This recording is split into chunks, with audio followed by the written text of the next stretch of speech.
चला पंढरीसी जाऊ रखुमा देवी वरा पाहू। अरे अरे अरे अरे अरे अरे हळू पलटो असतो ना आता। पाळंबटजी, हो बग्गीतून प्रवास करायला किती छान वाटते आहे ना। मी किती दिवसांनी बग्गीतून इतक्या लांब चालले आहे। आणि बाळंबटजी, याच रस्त्याने तुम्ही, मी आणि अण्णा माझ्या लग्नासाठी आलो होतो ना पुण्याला। हो अगदी बरोबर। तेव्हा किती लहान होते ना मी। तेव्हा लहान होतीस म्हणजे आता मोठी झालीस का? हो, म्हणजे लग्न झाले ना माझे आता। आणि लग्न झाल्यानंतर बाकी सगळ्यांना मी एकदा तरी भेटले होते, पण माझी लाडकी आत्या आणि काका काकू यांना मी लग्नानंतर पहिल्यांदाच भेटणार आहे। इतके छान वाटते आहे, इतका आनंद झाला आहे, म्हणजे खूप आनंद झाला आहे। खूप म्हणजे किती ग? खूप म्हणजे सांगता नाही येणार, पण पण पण अगदी आकाशा एवढा आनंद झाला आहे। बरे, तुला तुमच्या शेतघराचा रस्ता ठाऊक आहे ना? हो का? कारण आपल्याला आता तिथेच जायचे आहे।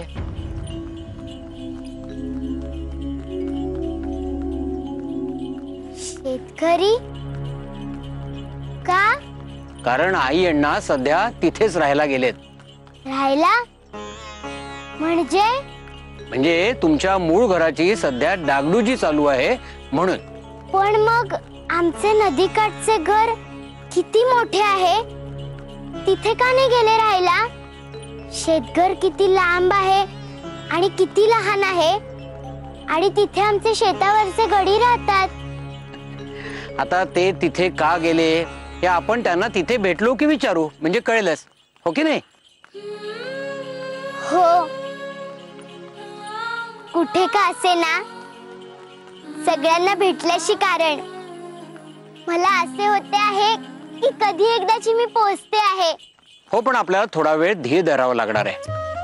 आपण आता धर्मशाळेत मुक्काम करू आणि भल्या पहाटे निघू, म्हणजे पोचू लवकर, हो की नाही? हो। अरे पांडू, हा अंधार पडायच्या सुमारास बग्गी धर्मशाळेजवळ घे। हा वय वय, हरीला सांगतो की हरी धर्मशाळेकडे जाऊ देत। हा हा हा, जाऊ दे जाऊ दे।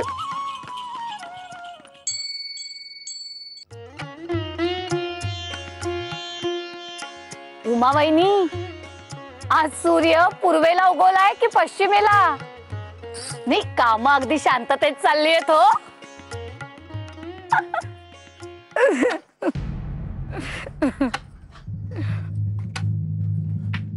गोपाळा, अण्णा, बाहेर या। अगो बाई, भाऊजी तुम्ही, आणि हे काय सगळे? धमकी दिली ना तुझ्या लेकानी? आम्हाला घराबाहेर काढणार होता ना तो? आमचा बंदोबस्त करतो काय? ही बघ, त्याचाच बंदोबस्त करण्यासाठी माणसं घेऊन आलोय। आता नाही त्याची मुजोरी उतरवली ना, बघाच तुम्ही सगळे, या घराचा आखाडाच करतो आता। भाऊजी, भाऊजी तुम्ही तरी थोडे धीराने घ्या, थोरले आहात तुम्ही। हे बघा, गोपाळ तरुण आहे, झाली त्याच्या हातनं चूक, मी त्याच्या वतीने क्षमा मागते, पण आता हा वाद वाढवू नका भाऊजी। का? गोपाळाने हात उगारला तेव्हा मिठाची गुळणी धरून बसला होता, आणि आता या माणसांना बघून भंबेरी उडाली काय तुमची? आणि आहे कुठे तुमचा तो शूरवीर लेख? का बायकोच्या पदराखाली लपून बसलाय? चुकताय तुम्ही। बायकोच्या पदराखाली लपून बसायला भेकड नाहीये मी। गोपाळा, गोपाळा शांतपणे घे। हे बघ, आता बेपणा करू नकोस, शांतपणे घे, तुला शपथ आहे माझी।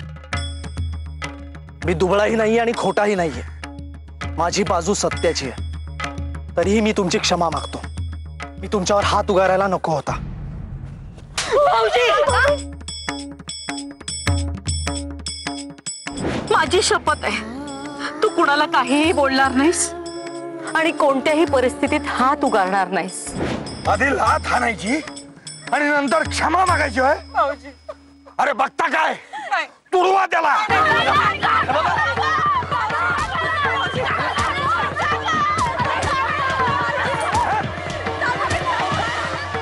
दादा रे थांबू.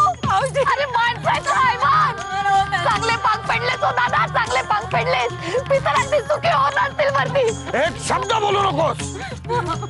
आधी तो दागिन्यांचा डबा माझ्या हवाली कर. नाही, नाही, नाही. भाऊजी, नाही, नाही, वहिनी, नाही, नाही, नाही, भाऊजी, वहिनी, भाऊजी, मी वहिनी, नाही जायचं ना मग. वहिनी, नाही जायचं. वहिनी.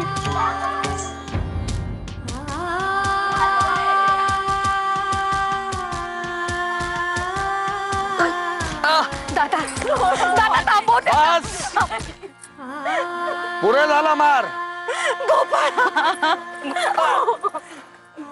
एवढा मार त्याला जन्माची अद्दल घडवेल.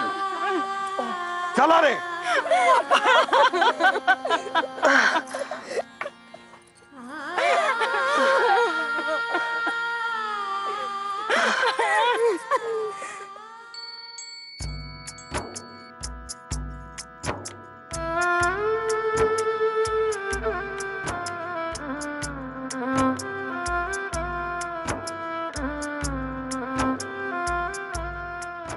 माधवा, ताई काकू, मला जरा तुझ्याशी बोलायचे होते. बोला ताई काकू. माधवा, तुझे हे काय चाललंय? कशाबद्दल बोलतो आहात आपण? रमेश तुझी मोकळीक देतोयस, तिचे कोड पुरवतोयस, त्याबद्दल म्हणते मी. अहो ताई काकू, आपणही आमचे असेच कोड पुरविले आहेत आणि अजूनही असेच पुरविता. माधवा, अरे हसण्यावारी नेऊ नकोस. मी म्हणते, काय गरज होती तिला माहेरी धाडण्याची? ताई काकू, खरे तर त्यांस मंगळागौरीसाठीच पाठवावयाचे होते, परंतु धडा वाचण्याच्या निमित्ताने थोडा उशीरच झाला. तेच म्हणते मी. बरोबर आम्हीच नसताना हिचा धडा वाचून झालाच कसा? याचाच अर्थ घरदार वाऱ्यावर सोडलेलं होतं हिने आणि सगळं लक्ष हे बुकात होतं. नाही नाही, या बुकांमुळे ना सगळे ताळतंत्र सुटत चालले आहे. अरे बाईच्या जातीला हे उपयोगी नाही. बाईनी कसे तिला आखून दिलेल्या लक्ष्मण रेषेतच राहायला हवे. आणि माधवा, नसते लाड पुरवले जाणार नाहीत, हे लक्षात असावे. ताई काकू,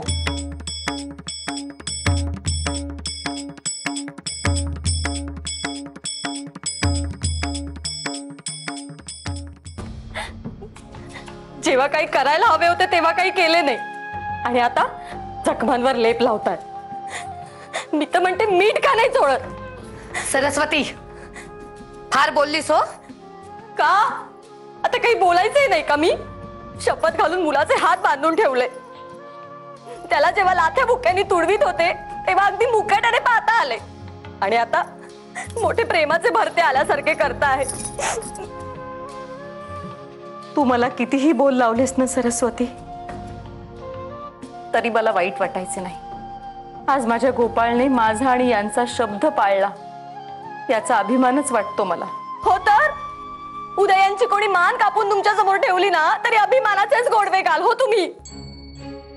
अरेला कार्य करण्याने वाद वाढतात, मिटत नाहीत सरस्वती. असत्याने वागणाऱ्या सत्य पाहण्याची पूर्ण संधी द्यावी लागते आणि त्यासाठी सत्यास संयम हा बाळगावाच लागतो. आणि असत्यावर हात उगारणे म्हणजे आपल्या हातालाही असत्याचा मळ लावून घेणे. शिशुपालाचे 100 अपराध भरेपर्यंत श्रीकृष्ण सुद्धा थांबलेच होते ना सरस्वती? ते देव होते पण आम्ही नाही हो. आम्ही माणसे आहोत, माणसे. आता तुम्ही स्वतःच देव समजत असाल तर ठाऊक नाही आम्हाला. पुरे झाले सरस्वती. अगो, अंगात 10 जणांना लोळवण्याची ताकद असतानाही शांतपणे मार खाल्ला त्या गोपाळास खरेपणाची शक्ती उमगली म्हणूनच गप्प राहिला ना तो. अगो, तूही थोडी बुद्धी चालवलीस तर आपल्या नावाला जगल्यासारखे होईल. बुद्धी चालते आहे म्हणूनच बोलते आहे. तुम्हा शब्दा घालावयास जाते काय? इथे मार आम्ही खातो आहोत. उद्या माझ्या मुलांनाही मार खाण्याचे संस्कार द्याल तुम्ही. सरस्वती, बास. पुरे झाले आता. अगो, समोर सासरे उभे तरी हिची जीभ आपली चुरू चुरू चालतेच आहे. एवढ्याच्या घरात बाईने मन तरी कसे मोकळे करायचे?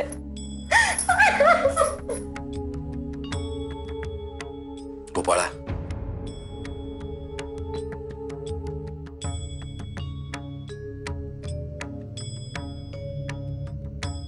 मोठी हिम्मत दाखवलीस.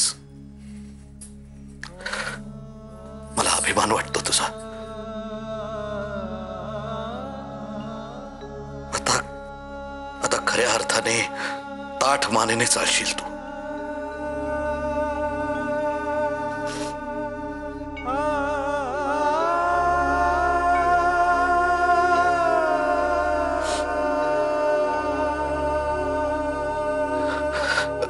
मिळकतीचे, घराचे, जमिनींचे सर्व कागद पंचमंडळींसमोर मांडले आहेत आम्ही.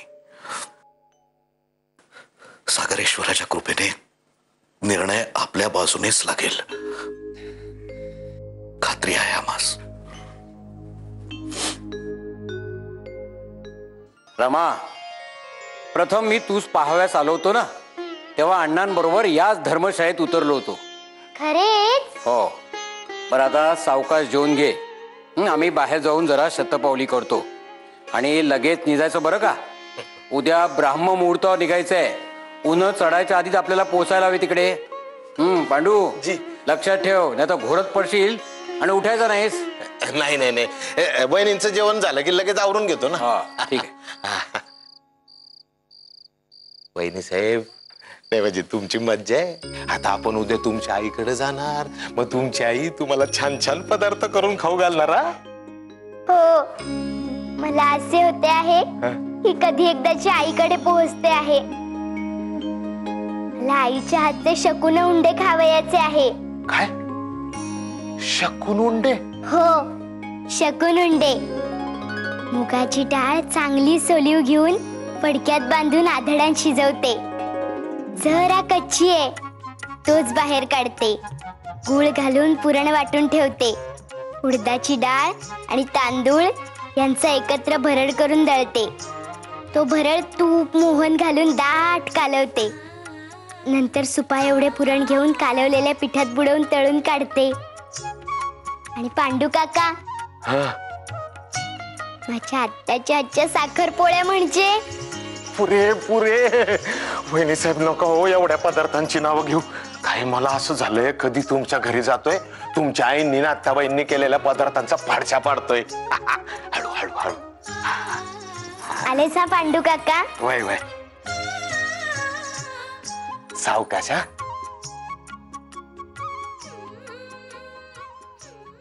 खरंच रमावहिनी किती लहान आहेत. घरी जायच्या आनंदानं व्यवस्थित जेवल्या.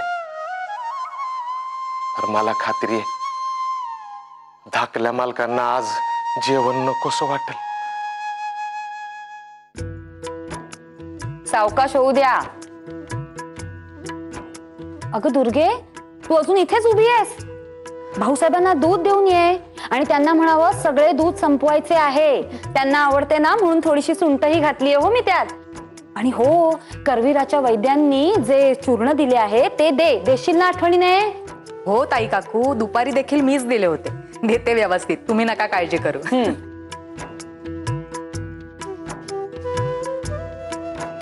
अगं बाई, माधवा, अरे आधी वाढलेलेही संपवले नाहीयेस तू. नाही म्हणजे स्वयंपाक बिघडला तर नाहीये ना? नाही नाही. काय रे मोरोबा? नाही नाही माई, उत्तम झालंय सारं. आणि बिघडायला झाले काय? मी केलाय हो आजचा स्वयंपाक. माधवा, तिखट मीठ बिनसलेले नाही ना? नाही. अरे मग का जेवत नाहीयेस? आणि काय रे, तुझे तोंड का उतरलेले? नाही, काही नाही. आले हो लक्षात माई? बायको नाहीये ना घरी, मग घास घशाखाली उतरत नसेल काय रे? इश्श, अहो ताई काहीतरीच काय बोलताय. माधवा, तुला चवीसाठी दह्यात थोडे मेतकूट घालून देऊ का? नाही म्हणजे कडीलिंबाच्या पानांची फोडणी आवडते ना तूच? नाही माई, नको. आज आमची इच्छाच नाही.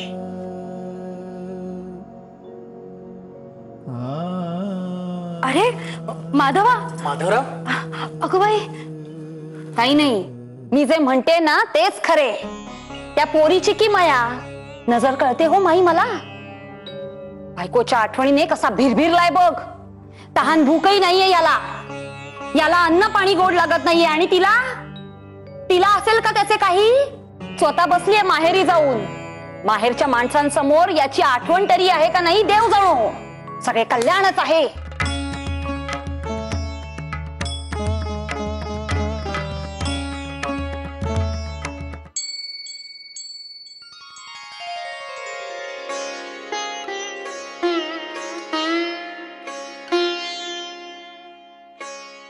वेळेच्या वेळी भोजन करावयाचे आमची आज्ञाच आहे. हो, खरे तर कशाखाली घासच उतरत नव्हता, पण तुमची आज्ञा होती. आणि पांडू काका समोर होते ना, म्हणून हसत हसत जेवले. मला क्षमा कराल?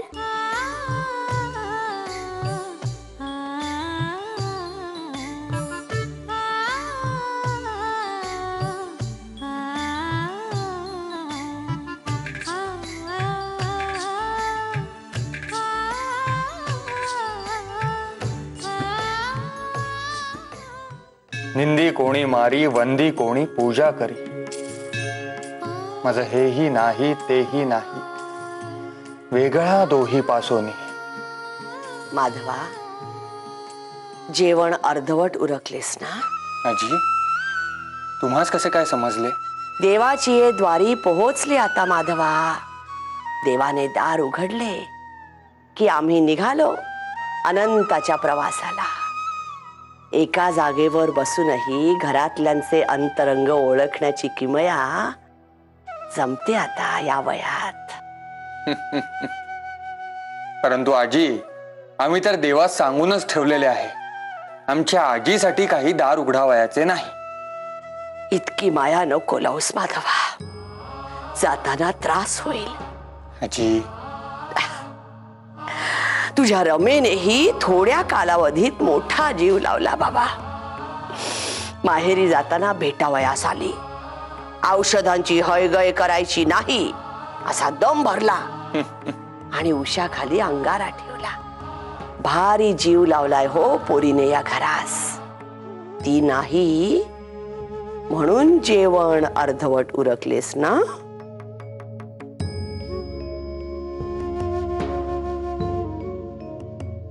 रमांच्या अभ्यासात व्यत्यय यावयास नको. त्यांच्या माहेरी मुलींच्या शिक्षणास प्रतिबंध आहे, त्यामुळे जीव अस्वस्थ होतो. दुर्दैव आहे आपले माधवा. देव्हाऱ्यात सरस्वतीचे पूजन करतात आणि सरस्वतीच्या लेकींना मात्र शिक्षणापासून वंचित ठेवतात. दुर्दैव. आणि तिच्या माहेरचं काय घेऊन बसलास माधवा? प्रतिष्ठित रानडांच्या घरातल्या स्त्रियाही अशाच.